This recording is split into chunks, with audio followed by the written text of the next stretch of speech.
রাতের গভীরতায় মন্দিরের কাছাকাছি গেলে শোনা যায় অজানা কণ্ঠস্বর।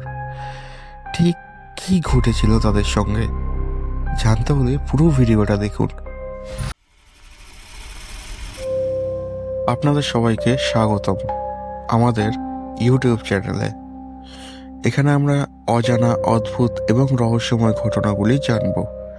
আপনারা দেখছেন প্যারানর্মাল রিসার্চার।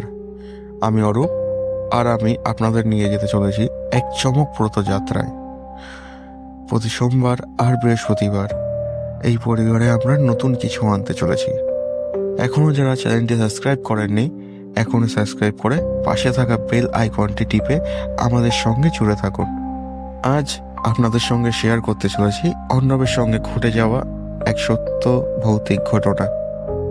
আপনাদের সঙ্গে ঘটে যাওয়া এমন সত্যি ভৌতিক ঘটনা আমাদের সঙ্গে শেয়ার করতে হলে যোগাযোগ করুন স্ক্রিনে দেওয়া হোয়াটসঅ্যাপ নম্বরটিতে, অথবা মেল করুন আমাদের অফিসিয়াল মেল আইডি researcherparanormal03@gmail.com-এ। তো দেরি না করে শুরু করা যাক আজকের রোমাঞ্চকর সত্য ভৌতিক ঘটনা। Paranormal researcher.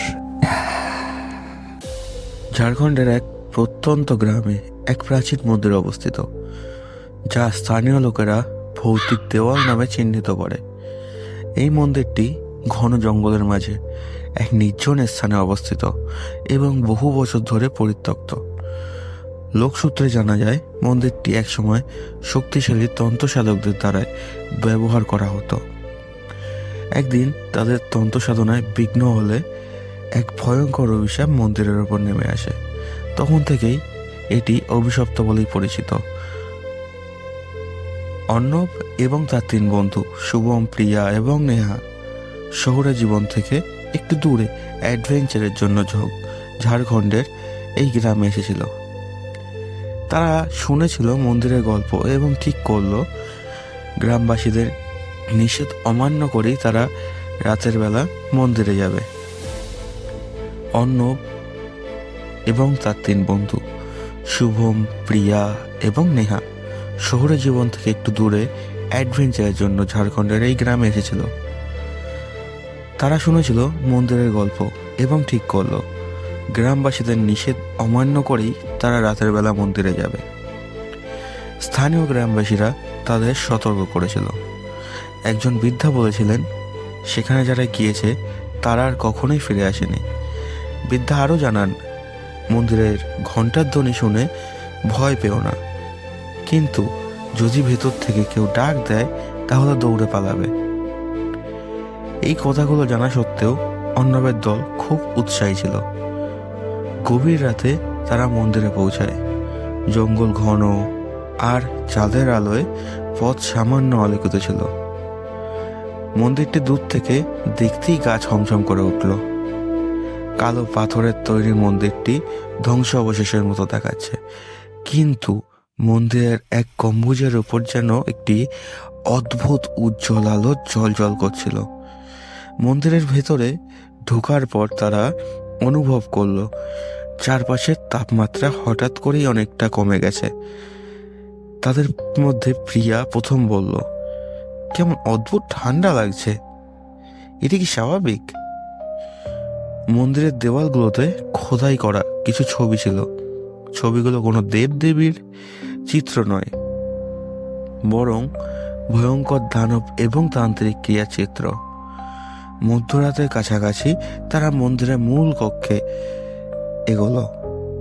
মূল কক্ষের দরজার উপর একটা বড় ত্রিশূল ঝুলছিল, আর ত্রিশূলটি অস্বাভাবিকভাবে কাঁপছিল। যদিও বাতাসের কোনো চিহ্ন ছিল না সেখানে। হঠাৎ তারা শুনল ঘণ্টার ধ্বনি, কিন্তু তারা ভাবলো মন্দিরের ভেতরে কারা এই ঘণ্টা বাজাচ্ছে। তাদের মধ্যে শুভম সাহস করে মূল কক্ষের ভেতরে ঢুকলো। সে ঢুকে চিৎকার করে উঠল আর বলল, আমাদের এখানে আসা উচিত হয়নি ভাই। অর্ণব, প্রিয়া আর নেহা দৌড়ে ভেতরে গেল।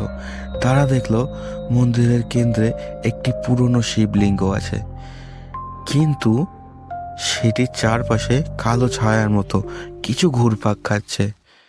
সেই ছায়া হঠাৎ মানুষের মতো আকৃতি ধারণ করলো।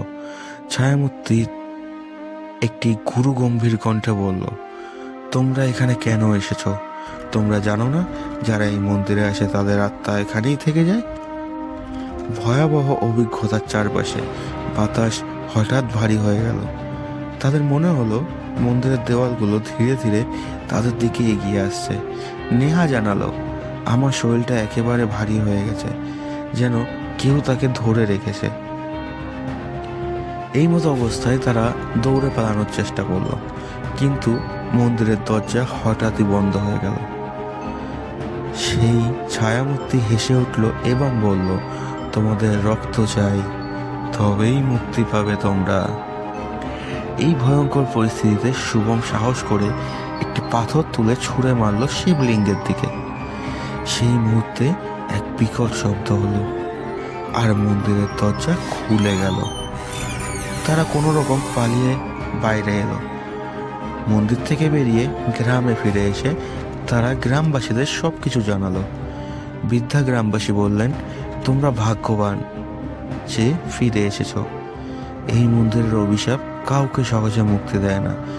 সেখানে যারা শিবলিঙ্গের ওপর হাত দেয় তারা সাধারণত নিখোঁজ হয়ে যায়। এরপর তারা জানতে পারলো শুভমের হাতে একটি কালো দাগ হয়েছে, যা কিছুতেই মুছে যাচ্ছে না। বৃদ্ধরা বললেন, তোমাকে প্রতিদিন প্রার্থনা করতে হবে, না হলে এই দাগ তোমার আত্মার উপর কালো ছাপ রেখে দেবে। তারা মন্দিরের অভিশাপ থেকে বেঁচে গেল। সে রাতের স্মৃতি তাদের মনে গভীরে রয়ে গেল। অন্যবার তার বন্ধুরা বুঝতে পারল কিছু জায়গা আছে যেখানে মানুষের প্রবেশ নিষিদ্ধ এবং সেসব রহস্য অমীমাংসিতই থাকা ভালো। তো এই ছিল আজকে ঘটনাটি আপনাদের কেমন লাগলো কমেন্ট করে জানাতে ভুলবেন না। যদি ঘটনাটি ভালো লাগে তাহলে একটি লাইক দিয়ে আমাদের মোটিভেট করুন, আর এই ধরনের আরও ঘটনার জন্য আমাদের সঙ্গে জুড়ে থাকুন। দেখা হচ্ছে নেক্সট এপিসোডে। ততক্ষণ সুস্থ থাকবেন আর অন্ধকারে সতর্ক থাকুন, কারণ অজানা সবসময় আপনার চারপাশে। ধন্যবাদ।